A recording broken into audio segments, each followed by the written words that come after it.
Well, this is it, the fourth Sunday in Advent. We're getting closer. And if you've been here at least one of the Sundays, I'm sure you hopefully remember that during Advent, I've lifted up at the beginning of every one of the four messages, and I'm doing it today. There are two of the four Gospels that contain what we call birth narratives, Matthew and Luke. The first two Sundays in Advent, we looked at Matthew. Last Sunday and today, we're looking at Luke. The title of the message is The Manger. And thank you, Luke, for giving us the image of the manger, because he's the only one who does. Matthew doesn't do it. Luke is the only one who, in his birth narrative, we have this wonderful notion of shepherds out by night, keeping watch over their flock. And if you weren't here last Sunday, glad you're here this Sunday, because I want to lift up to you, because you didn't get to hear it last Sunday, that as much as it cuts against the grain of what a lot of us think in modernity, shepherds at the time of Jesus were mostly a despised profession. They were outsiders, and people avoided them. One of the reasons was those sheep would often eat on land where they weren't welcome. People had to chase them off. And here these shepherds, Luke tells us, they're out at night in the dark, and there appeared before them in some way angels. And as is always the case when people are visited by the angels in the Bible, the shepherds are afraid. This morning, one of my favorite moments, ever since I've been your interim pastor, is Sunday morning when I get to sit in my office and for better or worse, I'm ready for worship. I'm ready. And it's almost always for better, I think. And I'm sitting there, and it's about 5 after 9, and just across the hall, the choir starts to warm up and to sing. And this morning, most of the time I really like what they're singing, and that was true this morning, and I was listening, and I was even inspired to the point where I got my bulletin and I thought, oh, I like that. What's the title of that? Because I'm a big title guy. And the title of the anthem was Sing with the Angels. That's what we heard this morning. And so I had this temptation to go in and interrupt the choir right in the middle of their piece and say, when do you come to the scary part? When do you come to, you say you're singing with angels, you're listening to angels. When do you come to the part of the song where you're scared to death? Well, I didn't.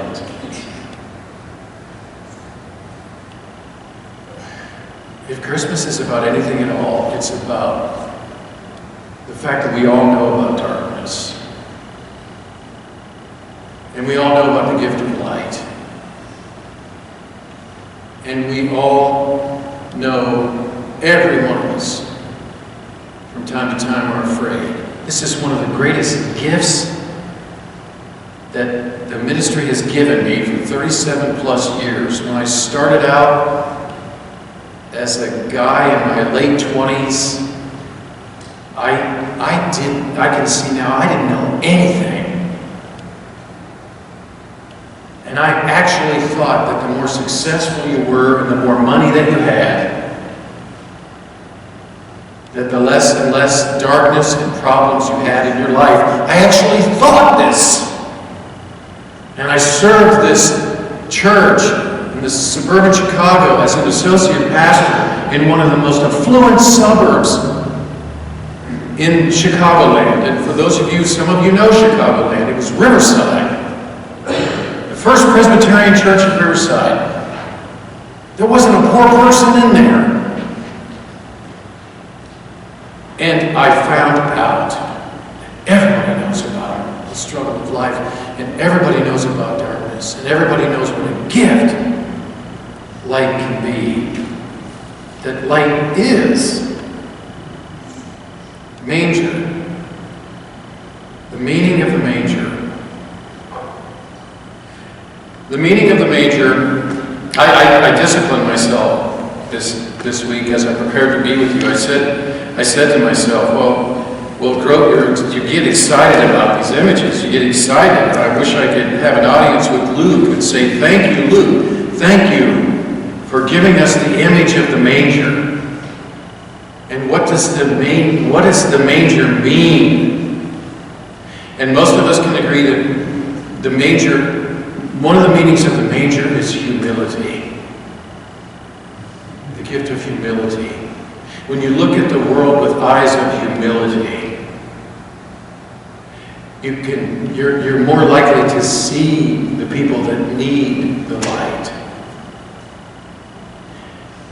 I shared with you last Christmas because when we talk about mangers, I talk about it every Christmas. I talk about Cabrini. Is there a more beautiful name on earth for a high school girl than Cabrini? Cabrini was a member, even though she was, it still is. Cabrini and I keep in touch on Facebook. She was a member of my youth group. Back in suburban Chicago, she was a high school student. Our senior high youth group most of the kids were from our church. Some of them were friends that came from other congregations. Cabrini was a good Catholic girl. She still is. Now she's a good Catholic girl, I think in her mid-40s. And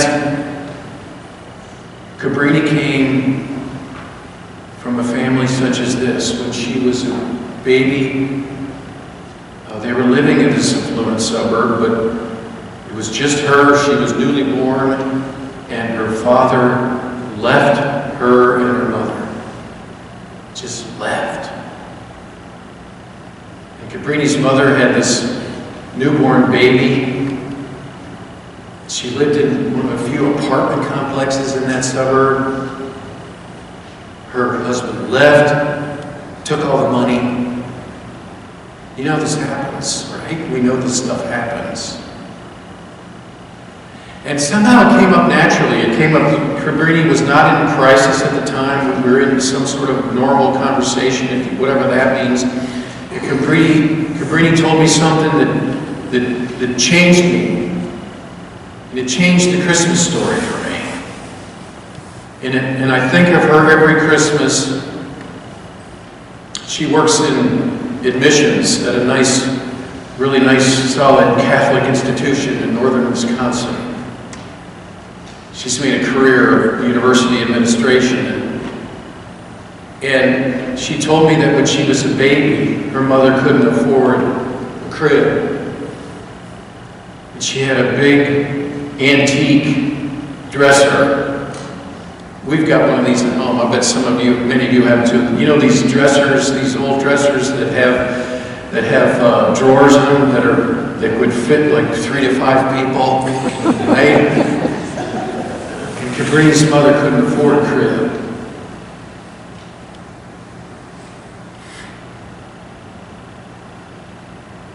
So she put her baby in the top dresser drawer. The manger is about humility. Now, as I look out on you, my life also changed when one of my mentors said, remember, Groat, whenever you preach sermons about humility, half of the people that you're preaching to have too much. Right? Some of you have too much humility. You need to speak up more.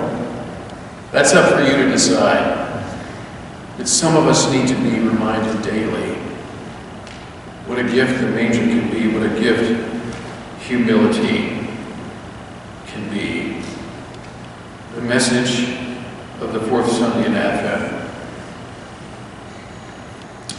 So I want to tie things up with this. I know at least one of you. Let's have a show of hands of the people that were at the Ohio State-Tennessee game last night. I know at least one of you was, Tom. Oh, look, that's right, Todd works there too. Oh my gosh. Well, some of us were at home watching, right?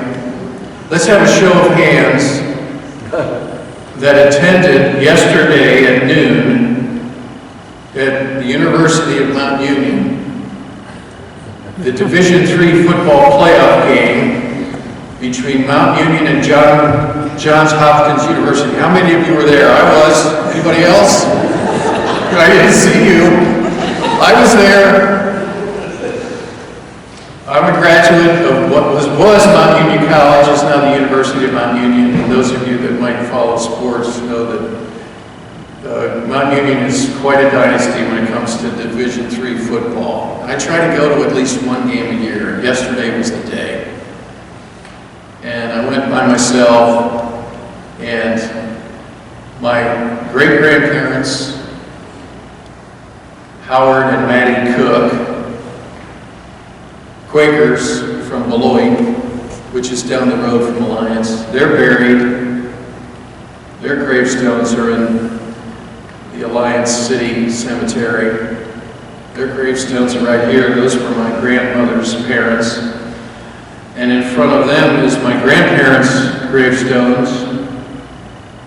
Harry Matt Groat, who died of a heart attack in 1953, 5 years before I was born, my grandfather. And my grandmother, Helen Cook Groat, my dad's mother, who died in 1974, her gravestone's there. My Aunt Mary, my dad's older sister, who died too early of leukemia, World War II veteran, died in 1974, her grave is there. And before the big game, I went and visited them. It was 12 degrees wind chill. It was a short and meaningful visit. And I did what I always do. I had talked to them. I don't always say the same things because I'm a different person. You know, time changes us, hopefully improves us a little. And I took whoever I am at this point, and I was all by myself. Believe me, there wasn't anybody there but me. And I asked them essentially the same question that I ask them every time.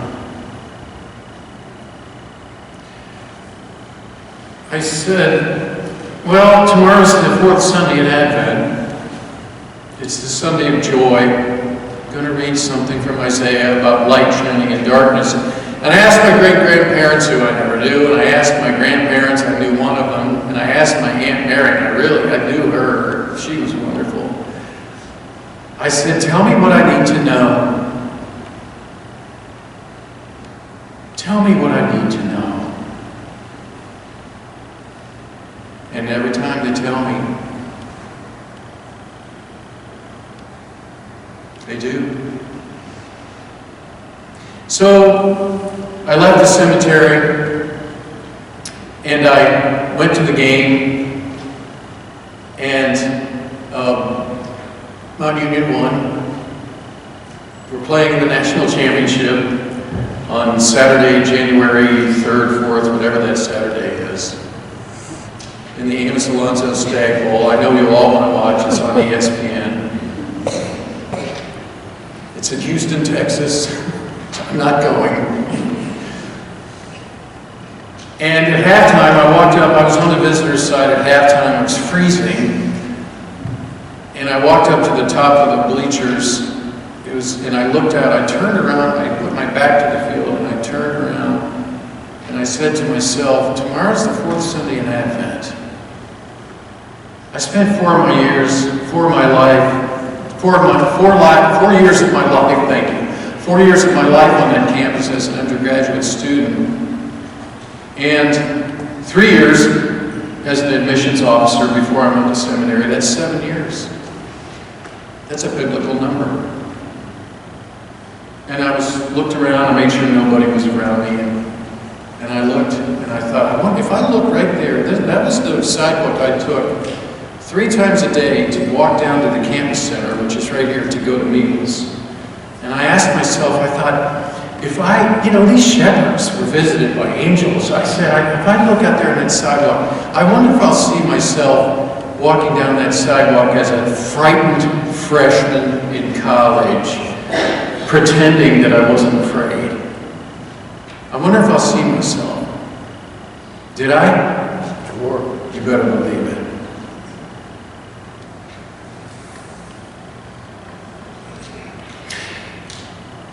So I shouted to me.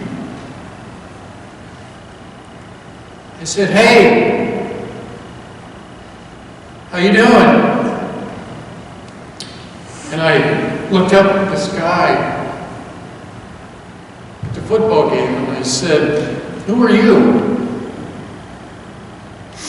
And I said, "I'm you. How are you?" And I looked up at this guy and I said, "Good. How are you?" And I said, "Well, tomorrow's the fourth Sunday in Advent, and light shines in the darkness, and the darkness does not overcome it. And every day is a manger." That's what I said to myself, that freshman. I said, "Every day, buddy, don't forget it, is the manger." And he looked up at me and he said, "Okay."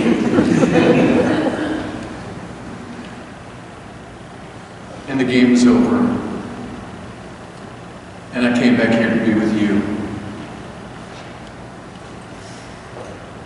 Happy fourth Sunday in Advent. Today is the manger. Amen?